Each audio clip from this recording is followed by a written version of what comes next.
Hello everybody, welcome back. Today as well we have got to another video. In this video I'll show you how we can change a fiat value on MetaMask app.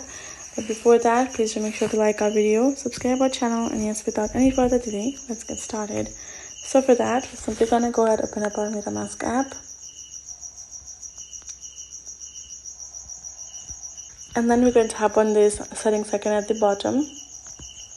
And we're going to tap on this option of general on top. We're going to see our fiat value is USD. Right now we're going to tap on this little drop down icon, and now we can change it to whatever we would like. We can change it to a dollar, Otherwise we can also change it to simply Bitcoins as well, which is available.